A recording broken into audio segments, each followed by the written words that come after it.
It's the Fade 5 Podcast with Brad Evans and Nate Lundy.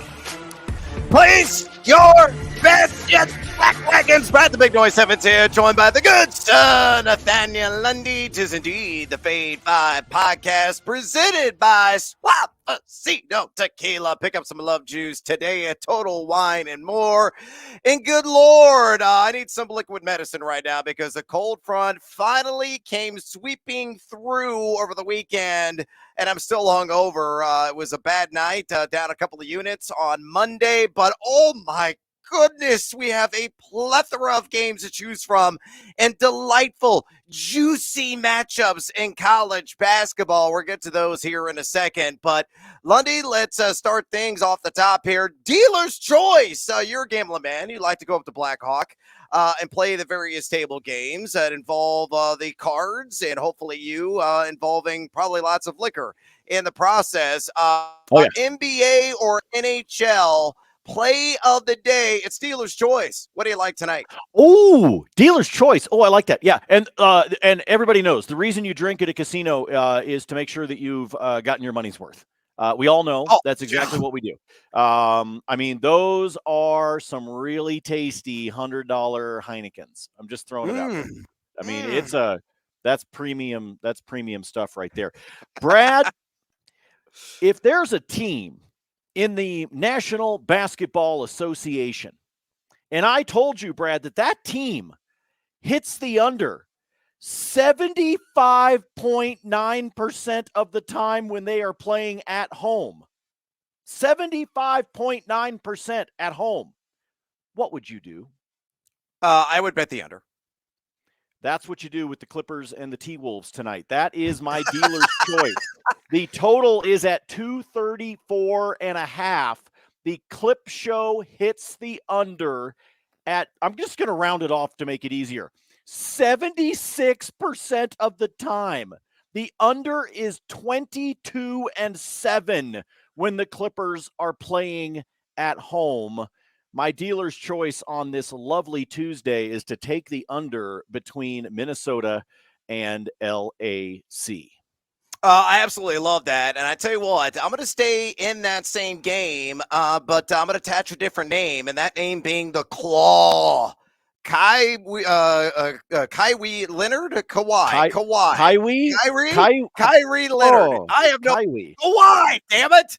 Get yourself together, man. And yes, I'm going Kawhi Leonard. Clearly, I'm in college basketball mode because I don't know any of the current names in the NBA. But anyway, I love the over on combined steals plus blocks for Kawhi. That number's sitting at right now 2.5, and it's plus 145. So get seduced by that juice at BetMGM. Why do I like that line? Well, Minnesota has given up the third most steals per game at 8.9 over the last 10 efforts, and they're number 16 in most blocks per game allowed. So middle of the pack in that category, giving up 4.4 per contest. Kawhi has done this in 4 of his last 8, so it's not unheard of with him being a defensive mastermind, going out there and getting a couple swipes and, 1 block as well, or the other way around. Could be 2 blocks and just 1 swipe if we still cash a ticket. So I like the over on that 2.5 steals plus blocks, though earlier this season it only went for 2 against the T-Wolves in that first matchup played back in December. With that, put the books, and it is Kawhi. Have another shot. Let's get after it with the Fade 5. Number 5. All right, let's talk about a sport I actually know and love, and that is college basketball. And a team that your wife knows and very much loves are the Kansas Jayhawks, and they are at home tonight taking on a scrappy Texas Tech team. And I say, guns up, Lundy. I'm going to take the Red Raiders plus a 9.5. Look, I think Kansas is going to cover in this game, but Texas Tech is in desperation mode. They are still in the bubble conversation and certainly could really elevate their profile tonight with an enormous Quadrant 1 victory against KU. I don't think they're going to get it, but I think they're going to play him tough, much like West Virginia recently did. there in Lawrence. You look at Texas Tech, 3-6 straight up on the road this season, but very respectable. Top 60 in adjusted offensive and defensive efficiency. Team, though, that has been plagued by turnovers. Number 339 in turnover percentage offense, so they got to limit those miscues. But they really get after the offensive glass. Number 41 in those road matchups in the country in generating second chance opportunities. And they won back-to-back games on the road. Now you look at Kansas, nearly flawless. Remember, they had that one blip on the radar against TCU at home. That's their only loss inside the fog. They are 14-1 straight up this season. But some middling numbers in the advanced analytics category in those home matchups. Number 96 in effective field goal percentage offense. Number 125 in EFG defense. And you look in their last 7 games, they won by 10 or fewer points in 5 of those matchups inside the fog. So I think that trend will be thy friend and shall continue. Give me the Red Raiders. I'm going to take them plus the 9.5. I think they lose this game by 7 or 8. It'll be a little sweaty here in the end, but hopefully maybe on a BS3 at the buzzer, which has happened often over the last 48 hours in college hoops. They will score that cover. Lundy, I know where your head and your heart is in this game, but with the line in play, feed or follow, Texas Tech plus 9.5 at Kansas minus 110 at BetMGM. Brad, are you saying that it's possible that there will be a sweaty dick? Is that yes, a very look, he is going to be working very hard in this game. Yes. And I think that dick is going to be perspiring early and often. Yes. I think what we need in this game, if you're a Jayhawks fan, is you need you need Dick to rise to the occasion. More than folks, this shit could keep going for hours. I like this. I like this play because, as you know, Brad, if KU is on television, it is on in our house. And so even though I don't have any ties other than by marriage to what the Jayhawks do or a rooting interest other than just trying to make sure that, I still get some affection in rooting for this team. I've watched them a ton. I've probably watched KU more than I've watched any team in college basketball this year.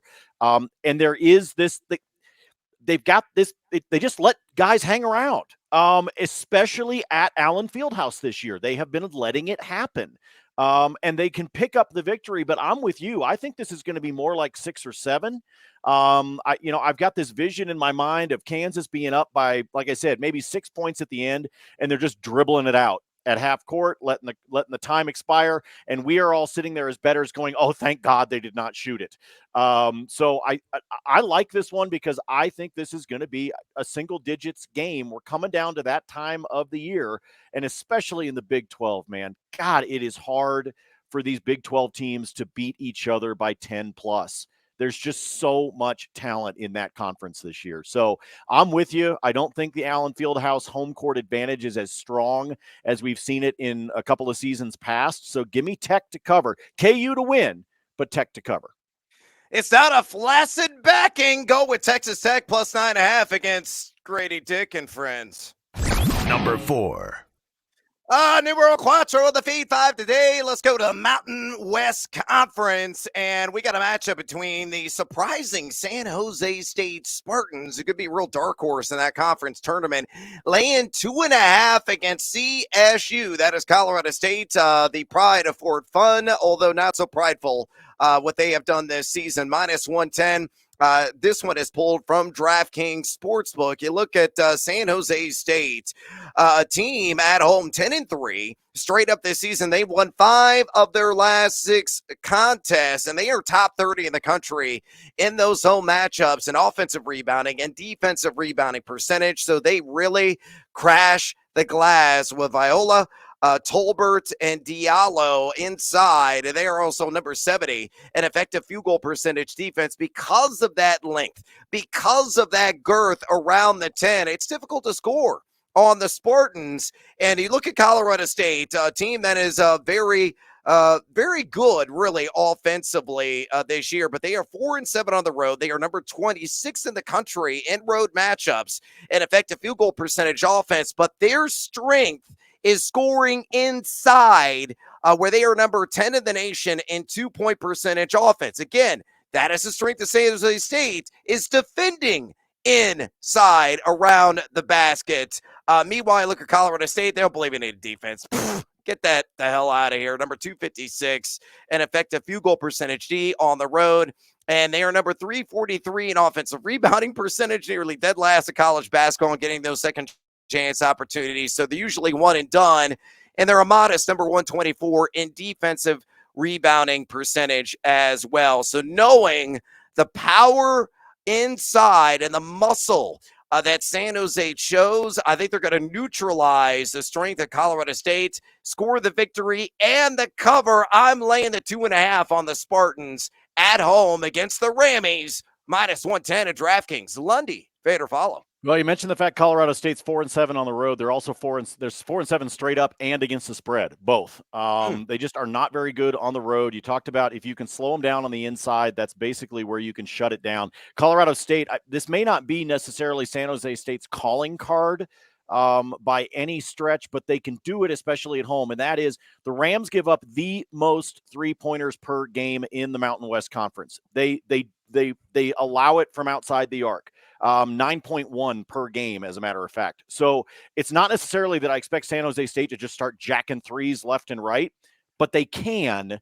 And if somebody gets a hot hand from outside the arc, the Rams aren't going to stop you.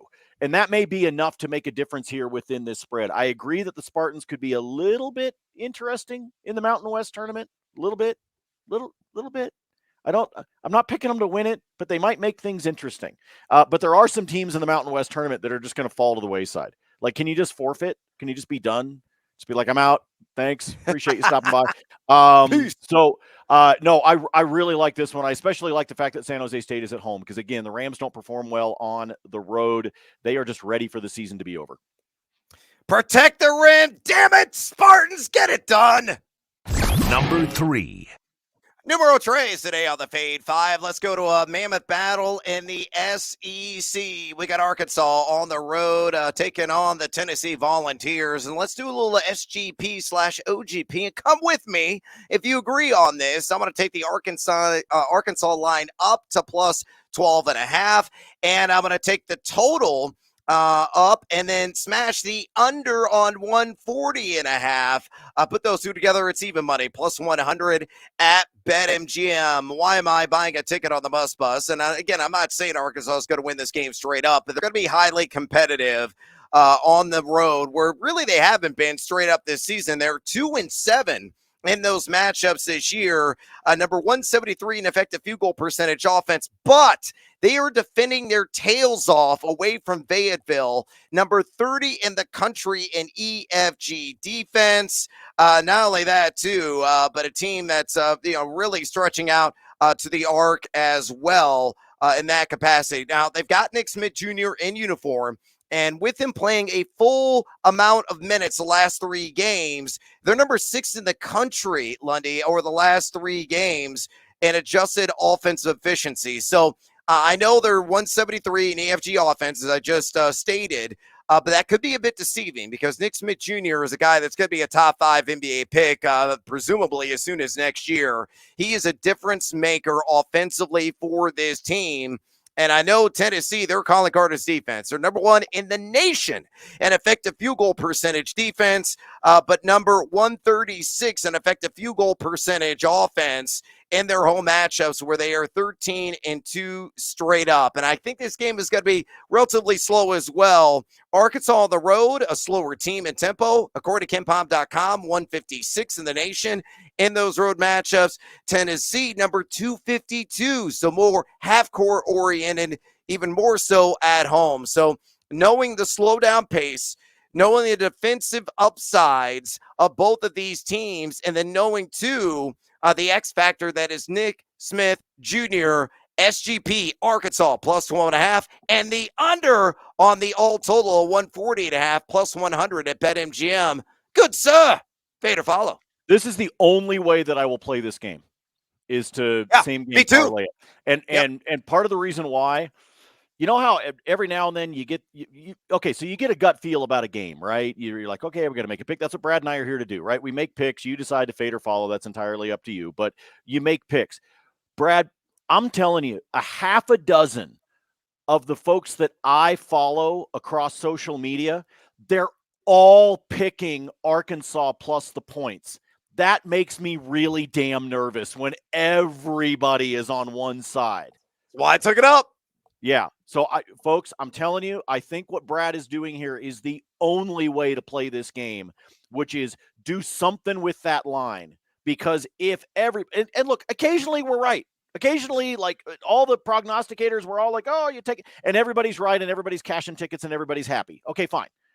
But a lot of times when you see something that much of a tidal wave, a pendulum swing to one side, something's fishy about the line if everybody is that aligned on their pick. So when it comes to this game, I think Arkansas can keep this one close, but if Tennessee frustrates them offensively the way we know they certainly can from a defensive standpoint, if Arkansas goes through a little drought in this game, the standard line may not be enough. So I really like what you've done here, Brad. This is my favorite play only because of what I said. This is the only way that I would touch this SEC matchup today. Yeah, grab a surfboard and hang 10, dude. Ride that tidal wave with some alt lines in Arkansas. Number 2.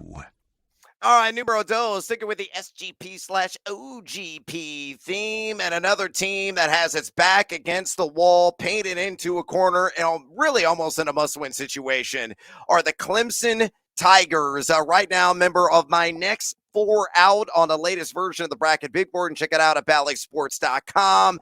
They got to win, and they got a chance to be highly competitive and maybe steal that victory on the road in Charlottesville, taking on the University of Virginia, who is slumping right now. So on this SGP/OGP, give me the Tigers, plus 10.5, and the under. I want to play that total up to 138.5.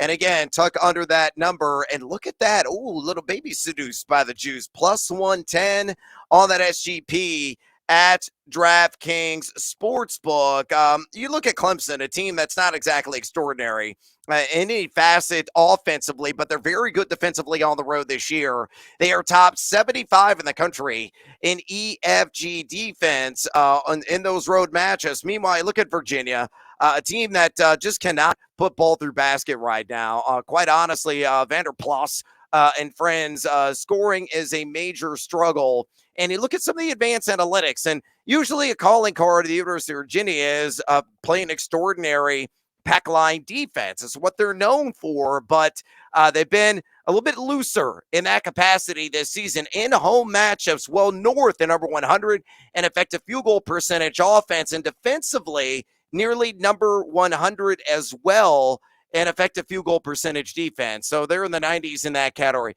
They're really just not identifying with the brand of basketball that we've seen before with the Cavaliers, and a team right now that's sliding down the bracket big board ranks. So I'm not saying they lose. I just need Clemson to cover plus a 10.5, and I'm taking the under due to defensive chops, normally of Virginia, and definitely applies to Clemson on the road, 138.5. But those events occur on this SGP plus 110 at DraftKings. Lundy, fade or follow?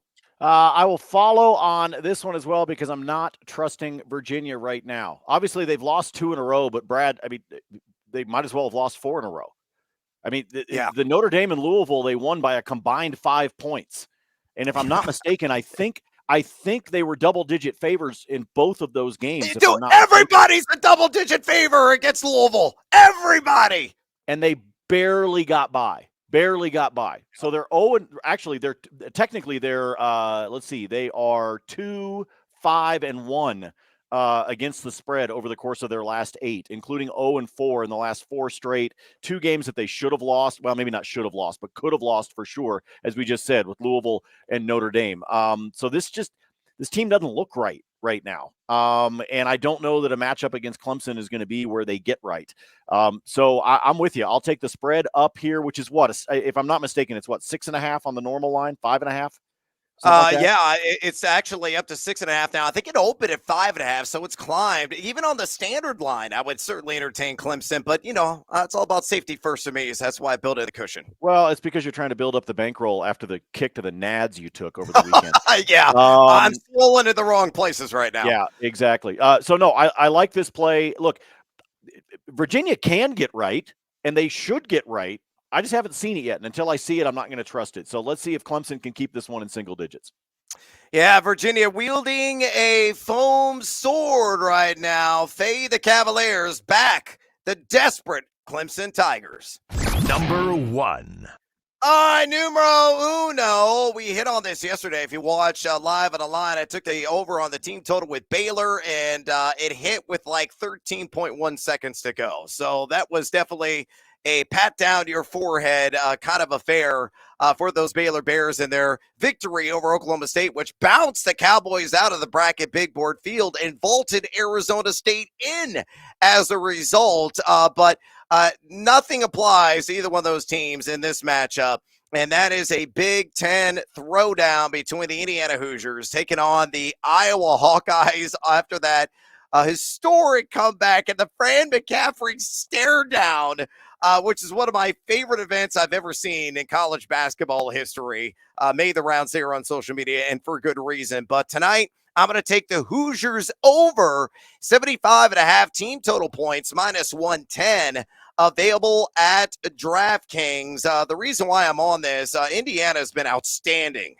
They're inside the friendly confines of the Assembly Hall offensively. Number 12 in the country, an effective field goal percentage offense in those home affairs, where they're shooting 56.4% from two and 41.4% from distance. A very good defensive team. Really, they have no weaknesses when they are playing at home. That's why they've only had one blemish in 15 games. Meanwhile, look at Iowa on the road. They're 3-7 straight up. Completely different team away from Carver Hawkeye Arena. Number 329, an effective field goal percentage offense. And here is what is most encouraging in terms of this number. Number 223, an effective field goal percentage defense, giving up 50.8% inside the arc and 38.2% outside of it. The first game, Iowa won 91-89. It was a game that certainly took your breath away. There's no question about that. But Hood Shafino was on fire right now. Trace Jackson Davis is nearly unstoppable around the rim. Galloway is getting some critical buckets, whether attacking the rim or splashing from outside. Indiana can fill up the cup. And with this game being played a brisk at an up-tempo pace, I believe here in the end that the Hoosiers will score at least 76. Hell, they may crack 80 again. Remember, they scored 89 in that first matchup, so I feel very good about this line. Lundy, fade or follow IU over 75.5 team total points, minus 110 at DraftKings. I think we're going to sweat it. I'm just being honest with you. I think we're going to sweat it, but I'll go ahead and follow. I'm going to make it 5-0. I'm trying to build up your confidence here, Brad, because you kind of shrunk a little bit. You got a little team raisins going on lately I'm still up 79 freaking units on the season. A regression was bound to kick in. I'm trying to prop you up. I'm the guy that holds the cheerleader up over there on the side of the court. That's me right now. And you're the cheerleader in the short skirt, if you guys want to enjoy that visual for just a second. So I will follow. Please don't show up. I know you're coming to town tomorrow to a little visit for Denver.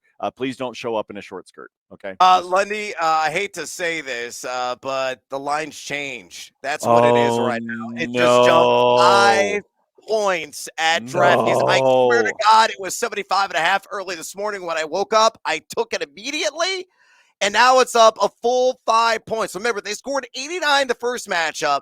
I still think this over hits, but you might want to do a little same game parlay to take that total down to build in that necessary safety first cushion. Yeah. Screw that 80 number. No. See, I told you, I thought we might be sweating 75, and I know. See, don't you be doing that. No, now you got me worried. No, now I'm not touching it. See, now you completely screwed it over. I was there, man. I was your support for your cheerleader performance. Nope, not anymore. Now you're on your own. Now you're just out You're there like doing. a cheerleader that was propping me up, and then I just fell over and cracked my head. Well, yeah, you're out there at center court right now, just doing a tumbling pass all by yourself. And this is all on you. The rest of us are just standing around going, "Oh God, we hope he doesn't fall and break his neck." All right, I'm still a member of Team Huevos. I'm still backing the Indiana Hoosiers over 80.5 team total points. And Lundy is probably going to appropriately fade that. He ain't touching it. What he is putting his finger on, though, you're going to find out in a minute. It's bonus time. What else you got on this Taco Tuesday? Some spicy solutions in the world of sports, Lundy. What do you like? Let me throw a couple of them out there for you. I already gave you my favorite in the NBA when we're talking about the under in the Clippers and the T-Wolves game. Let me go from there over to the ice, where we tend to find ourselves in bonus time frequently. Hit a really nice three-leg goal in the first 10 parlay last night. Hopefully you guys saw that on the spreadsheet. Not sure I like the gifts tonight, but here's what I do like. Points, goals, aplenty. We'll start in St. Louis. That is where the Kraken will be. I will take the over on the 6 goals between Seattle and St. Louis. Same total, 6 total goals sits there in the desert between the Blackhawks and the Coyotes. I like each of those individually, but I just want to throw it out there that if you're feeling Team Huevos for this evening, if you parlay the two of them together, it is a plus 250. So I like them by themselves, but if you want to pop those two together, you'll get them at a plus 250. The other option you could do is bounce them both down to 5.5 and then play them together. Take those alt lines and play those together. You'll still get them at plus odds. 2-leg money line that I like tonight. Tampa is at home taking on Florida. Right now, Florida's on the outside looking into the playoff picture in the Eastern Conference. I think Tampa is starting to show a little bit of that veteran status. I still think they're slightly overrated, but Tampa should be able to take care of the Panthers at home. So give me the Lightning at home, and then we're going to pack that together with the Sabres at home against the Blue Jackets. Columbus will be there. So take Buffalo and Tampa together on the money line. That one will pay you a plus 139. And then I'm going to throw this out here because I've been doing this a bunch. And yes, I know I'm in Denver. I know I'm a homer. But folks, I'm cashing flipping tickets, so I can be a homer as much as I want to. Okay. Here is the same game parlay that I have been playing relatively consistently for the last month and a half. Take Jokic for a triple-double and the Nuggets on the money line. If you put those two things together, you're in positive territory consistently because of how he's hitting the triple-doubles. And folks, if you have not been paying attention, there have been multiple games that head coach Michael Malone is leaving Joker out there until he gets it and then yanking him to the bench immediately the moment that he does. There was a game about 2 weeks ago, and I wish I could remember the opponent. They were up by like 14 with 3 minutes to go. He left him out there. Joker got his 10th assist, and then Malone sat his ass down the moment that happened. Malone is trying to help him win his 3rd MVP in a row, and I think that is part of what is happening here right now. So the reason I'm bringing it up for you here, folks, what do Brad and I tell you to do? Shop around on the lines. Pay attention to the books. That same game parlay, and the Nuggets are on the road against Houston. It's freaking Houston tonight, folks. The Nuggets are on the road against Houston. If you take Joker for a triple-double and the Nuggets on the money line is a same game parlay. At BetMGM, Brad, that's a plus 115. At Caesars, it's a plus 152. Oh my God, yes! So shop around, folks. Pay attention to the lines because it does make a difference, especially when we're doing these. So plus, there's Brad with a sledgehammer if you're not watching the video. So I took this one the other night against the Clippers, and obviously I needed overtime to be able to hit it, but I got it at like plus 208. The odds makers are bringing it down. Yes, you do have to be concerned that this is the Houston Rockets, and if the Nuggets get out ahead in this one, it's possible that Joker doesn't get enough minutes to be able to do it, but I will ride the hot hand. Remember, the Nuggets this season are 23-0 when he gets a triple-double. Wow, amazing. Remember earlier on the podcast, I call Kawhi Kyrie. And there was a reason why I You said called him that because actually Quiry. It was kind of like you were. Quirey, it's a You were. mixture of a It human was like being. Yeah. you were like a toddler learning English. Because I was looking at the notes for both of the guys and I got them mixed up. So I just, meshed them together. But I do like Kyrie on a 1-game parlay tonight. 4+ rebounds and 6+ assists at plus 145 against the Pacers. He's done this in 2 of his last 6 games with the Dallas Mavericks. Indiana's allowed the most rebounds per game over the last 10 of any team in the NBA and the 12th most assists per game as well. He did this in 1 of 3 matchups as a member of the Brooklyn Nets against the same Pacers squad. So tonight, based on the trends, I think Kyrie gets at least 4 boards and at least 6 dimes, and both those occur again, plus 145. Back to college basketball. You want a Team Huevos parlay play of the day. All money lines all the time. And on this, what is it, 6 legs? I can't even count. Marquette at Butler. Indiana, again, I think it's the victory at home against Iowa. Wake Forest should be able to rock and roll at home tonight. Akron in a rematch, revenge spot at home against Ball State. Syracuse taking on the hopeless and hapless Georgia Tech Yellow Jackets. And New Mexico still licking their wounds after the last-second loss to San Diego State at home.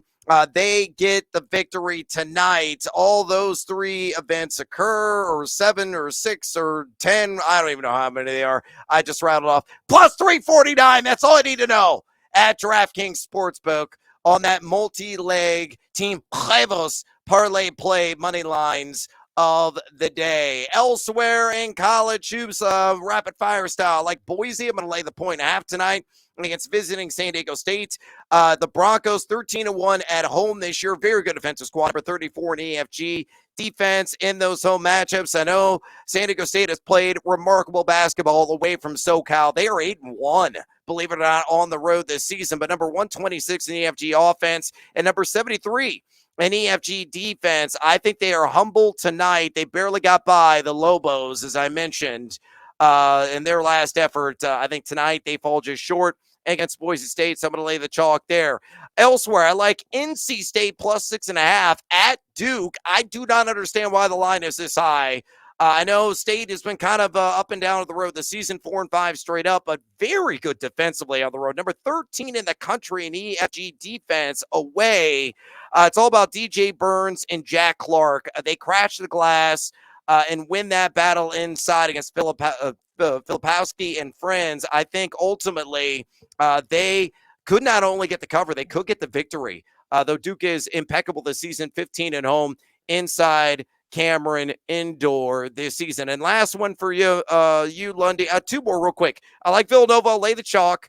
Minus 1.5 at Seton Hall, playing much better here of late. Since February 8th, they were number 29 overall in Bartorovic. Seton Hall can't score. One of the worst offensive teams, the high major level, number 275 at home in EFG offense. And then I like Nebraska, plus the 3.5 against the Michigan State Spartans.